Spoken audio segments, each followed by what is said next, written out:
Hi, everyone, and welcome back to the show. It's great to be here with you today on this Total Wellness Tuesday episode, where we are going to talk about one of the few things that you can do to actually eliminate bloating quickly. So I want to be able to really drill down today on some of the underlying issues of bloating that we absolutely should work on.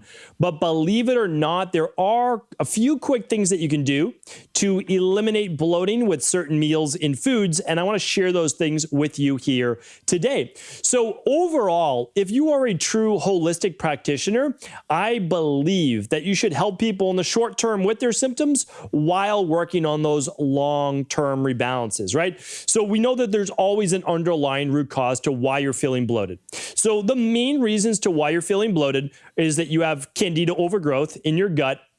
And what happens is about a half hour to 2-3 hours after a meal, you might start to ferment more of that food in the gut, causing bloating. It can cause loose stool, or it can cause constipation as well. You could have brain fog, you can have skin rashes, headaches, all sorts of different reactions from yeast overgrowth. So that's one potential. The other is SIBO. Some people are now pronouncing it SIBO. It's SIBO.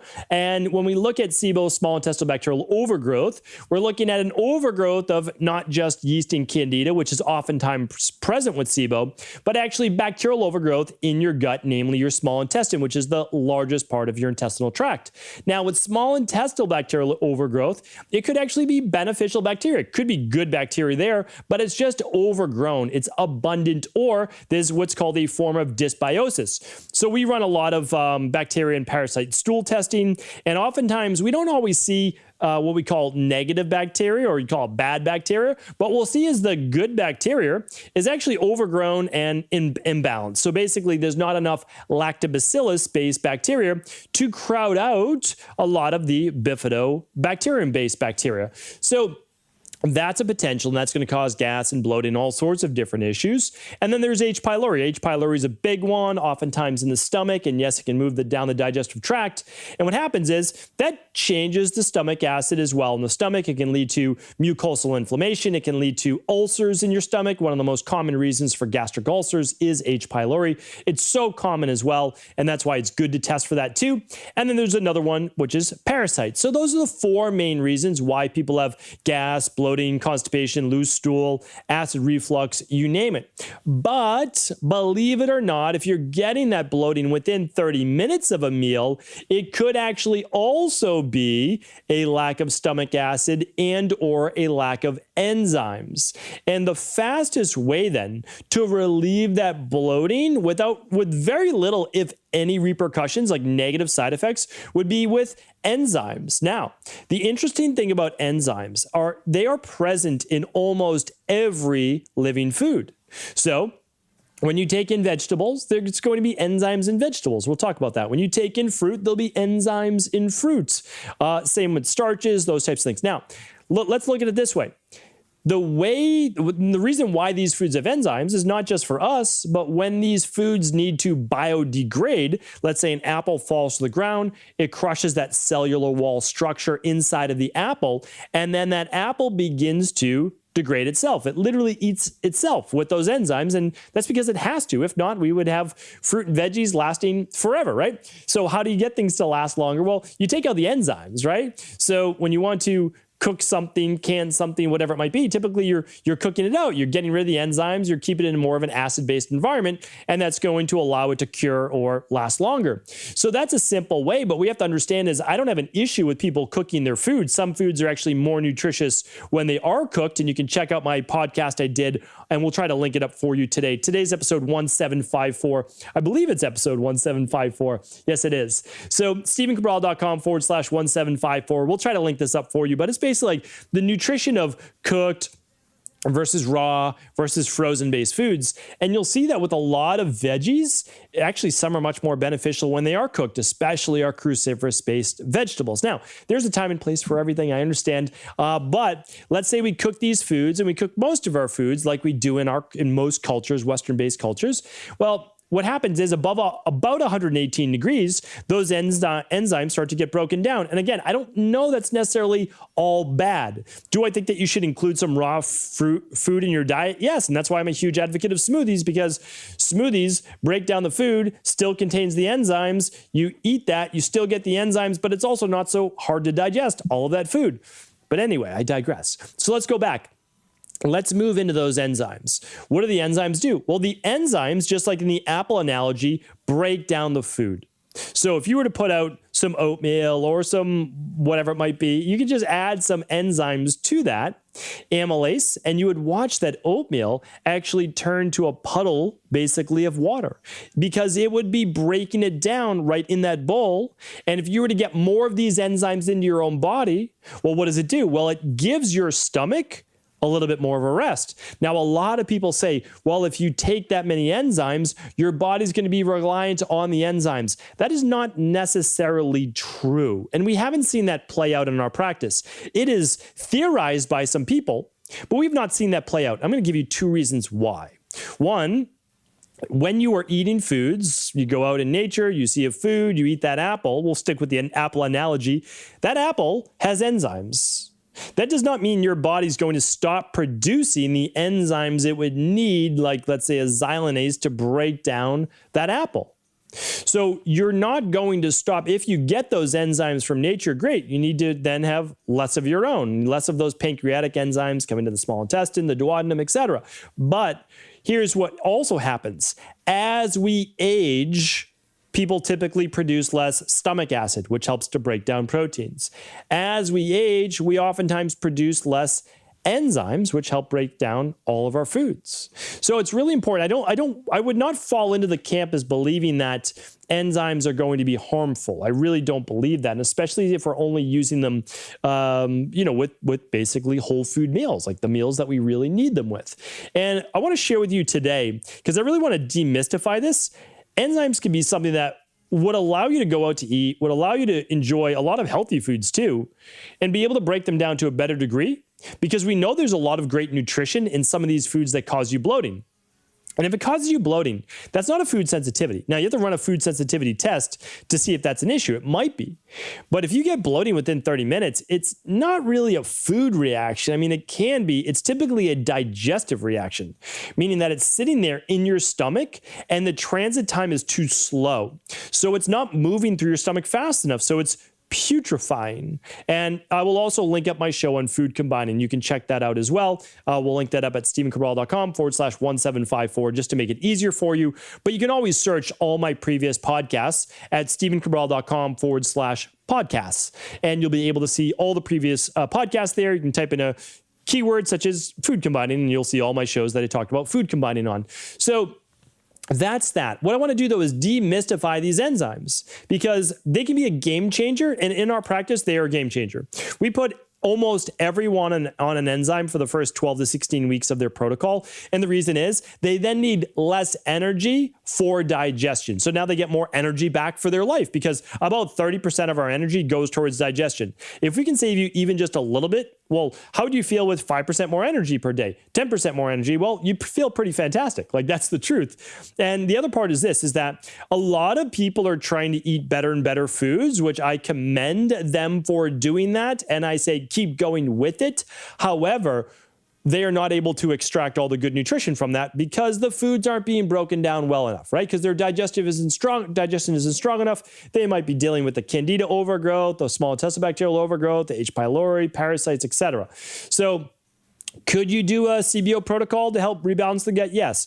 Could you do a parasupport protocol to rebalance that? Sure. Like, all of these things are absolutely possible. But again, those are going to take anywhere from 8 to 12 weeks. And is it worth it? Yeah, absolutely. Like, without a doubt. But in the meantime, why don't we start using some of those enzymes to at least decrease the amount of bloating inside of the gut and the stomach? So I want to share with you right now the power of the digestive enzymes, really make it simple for you. And I'm going to do that by taking it really just from the top. So we can eat a few different varieties of foods. Let's call them vegetables, fruit, starches like potatoes, and then we're going to get our proteins. And I'll go through the vegan-based proteins, and then I'll go through meat, fish, eggs, etc. Well, the very first enzyme that really humans start to produce in the mouth is called amylase, and that happens around 2 years old for a child, which is why, to me, it's kind of mind-boggling when a lot of proponents of a no carb, no starch, no anything diet say that we're not meant to eat those things, when the human body literally produces its first enzyme in the mouth called amylase. And amylase is an enzyme that really does one thing, and that's break down carbohydrates, starches specifically, into smaller sugars for use for energy in the body. So again, humans are meant to use carbohydrates, and probably is one of our predominant fuels. Can they go overboard? Absolutely. Are some people more sensitive to starches than others? Absolutely. Like, there's no doubt about that. But we are meant to be able to get good carbohydrates in our diet. So amylase, as part of a digestive enzyme, helps break that down. What about proteases when you see that?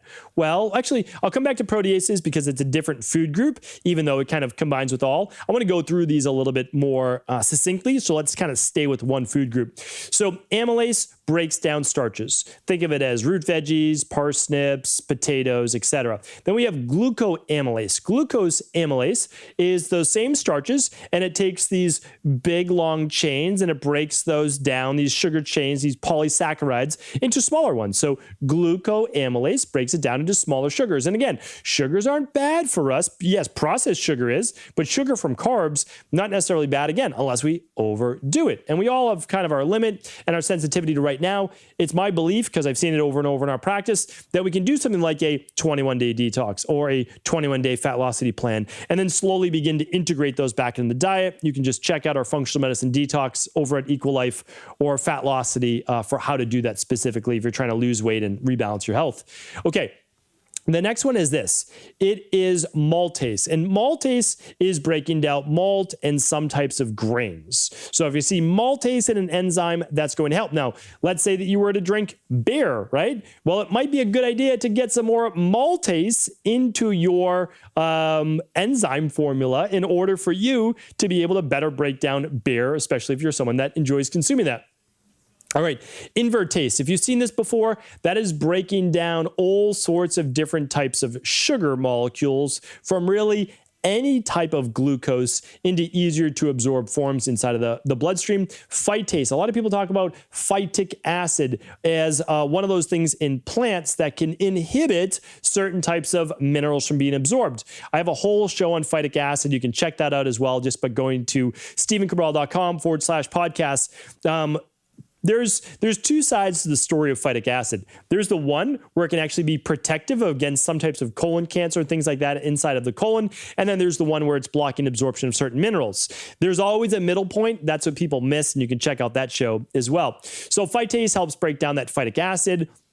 The plant-based protectant, right? Then we have pectinase. Pectinase, again, something like in apples. It helps break down that fruit pectin. Why is pectin so important from fruits and veggies? Well, it helps to what? It helps to bind and remove a lot of these heavy metals, and it works as part of our detox-based system. So pectin, another great one to look at, actually called pectinase. And before I go on, I want to share with you this, is that any enzyme or anything that you see that ends in ASE is typically an enzyme. So let's move now to, say, dairy. Let's say that you are someone that consumes dairy, but you have to go lactose free. Well, what is lactose? Lactose is milk sugar. When it ends in OSE, it's usually a sugar. Think of sucrose, fructose, sucralose, all the oses. Those are typically sugar structures. Now, what do we need to break down those? Well, we need the ACE, right? So we need the ASE.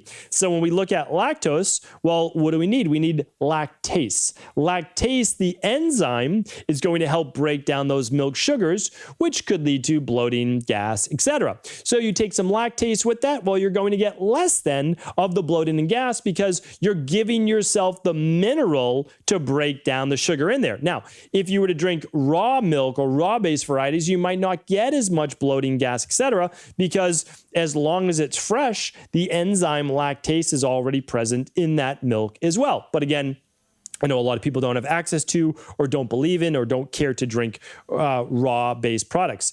My philosophy either way is it's not great to drink cow's milk. It is the number one IgG food sensitivity that I see in my practice. If you want to test your own food sensitivities, head on over to equa.life. It's just equi.life. You can run a IgG food sensitivity test. I run them for my 2 daughters. I run them for my wife and I. We do them in our practice all the time. And it lets you see what your delayed reactions are to these foods. Again, these foods don't necessarily cause bloating and all those things as an IgG reaction. And that's why they're sneaky, right? They cause inflammation in the body when you do eat them. All right. So we know to break down dairy now, we need lactase to break down those lactose. There's another one that I moved over from in terms of our veggies, and that's cellulase. Cellulase is important if you get bloating from your salads, and you get bloating from celery, and you get bloating from cruciferous vegetables. It doesn't mean those are bad for you. When you take in some cellulase, it breaks down the cellular structure of that plant and allows you to be able to absorb more of the nutrients from that. The one more I want to bring to you is alpha-galactosidase. And alpha-galactosidase is something that breaks down all of your vegan-based proteins to a greater degree. That includes your legumes and your chickpeas and a lot of the different grains that sometimes causes a little bit of bloating. So if you take in that alpha-galactosidase, it enables you to better break down your vegan-based proteins, beans, etc. And I'm going to share one more. Actually, I'll share it with you now. And that's when we look at specialty blends. So we look at these phenolic compounds. Again, phenols is another thing that gets a bad rap right now. And that's because we look at polyphenols and we say, oh, all of these people are reacting to these polyphenols, when, again, we have to understand, it's typically an imbalanced gut that does not allow you to break down these foods properly. If you rebalance your gut in terms of candida, in terms of bacterial overgrowth or bacterial dysbiosis, which means too much of any one, outbalancing the other good ones.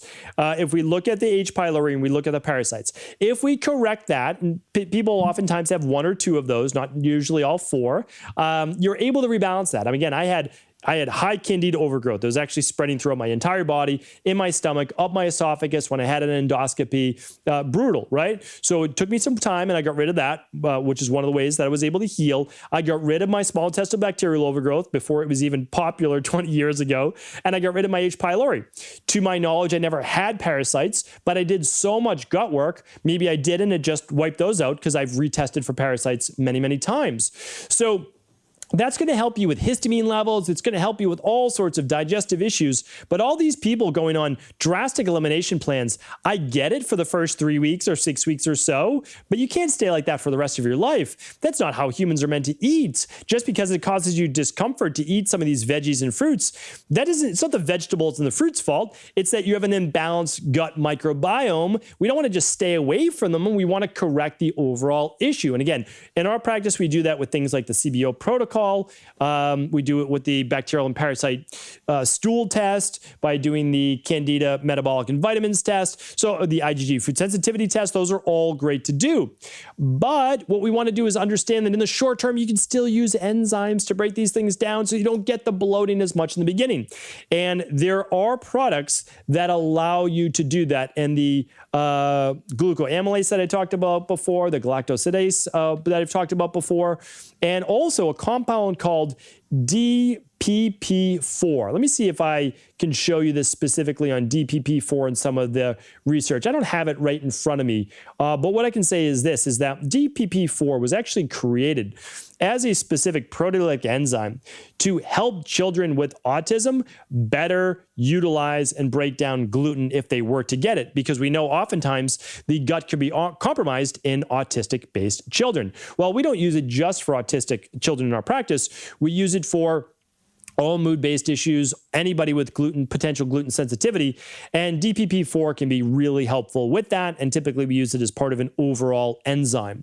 Another one that we use for people with bloating, especially around fruits and veggies, is something called xylanase. Xylanase, which begins with an X, allows you to break down a lot of those fruits and vegetables, and is absolutely tremendous at helping people, especially with those vegan-based proteins as well. So hemicellulase is another one you'll often see. be too confused about that whenever, because I want to teach you, right? So I don't want to just have you memorize these things. What I want to be able to do is teach you. So when you see cellulase, you're thinking cellular, you're thinking of cellulose structure in type of plant, a salad, cruciferous vegetables, etc. Hemicellulase along with the same. And believe it or not, you get the fringe benefit of helping to break down some candida that might be in the gut as well. So those are all the main ones I wanted to share with you before. And what I want you to understand is this, is by literally taking a good quality, full spectrum digestive enzyme at the beginning of each meal or even mid-meal, it's going to be highly beneficial. I used to just do it at night with my dinners, which was typically a more complicated meal. That's when I might have a heavier protein at night, simply because I don't have that time, like many of you, to stop midday when that should be our largest meal. So but what I've started doing is simply taking one at lunch and one at dinner. And if I ever feel a little bit full, because you really shouldn't feel full, like bloated, even just a little full is kind of bloated. And so I'll just take another one at the end of the meal. Like if you feel that way, you can take it an hour later, a half hour later. There's not an issue with that. But if you're someone that's dealing with bloating right now, there's nothing wrong with taking 1 to 3 digestive enzymes with the meal, ideally the beginning of the meal, to see if that helps with a lot of the bloating. But remember, that's the short-term help with the symptoms, and I'm happy to help you with that. And hopefully I was able to explain that today. But what I'd like you to always understand is, okay, do the things to work on the short-term symptoms while understanding there is a long-term underlying root cause here that we need to be able to rebalance. And that is looking at that big four. Go back to my previous podcast on the gut. There's a whole topic on that. And by going to stephencabral.com/podcast, you can literally scroll through the top on mobile or on desktop, find the image that says fixing the gut or gut and digestion, and that will give you all of the different ways to really heal your gut. It's all free information. Please use it. Please go deep on your health. You'll be able to figure this out. I have no doubt about it. And of course, if you're looking for a good digestive enzyme, you can always see what we use in our private practice. It's always up to you. Honestly, use whatever good functional medicine, quality tested product that you feel comfortable with, especially if you're working with your local integrative health practitioner. Go ahead, do that. Totally support that. And if you're looking for just a brand you can trust, you can go to equi.life, equa.life, and just type in daily digestive, and you'll find the enzyme that we use every single day in our practice. And for those people like myself, that when you want to have a flex meal, a little bit of a cheat meal that might contain some dairy, that might contain some gluten, you can add an extra enzyme or two to that with something called the gluten and dairy support, which just gives you more of the DPP4 and the lactase to break down that lactose. So hopefully this was helpful. Thank you so much once again for tuning into the show. And of course, if this show was helpful, please do feel free to share it with anyone you believe it could serve.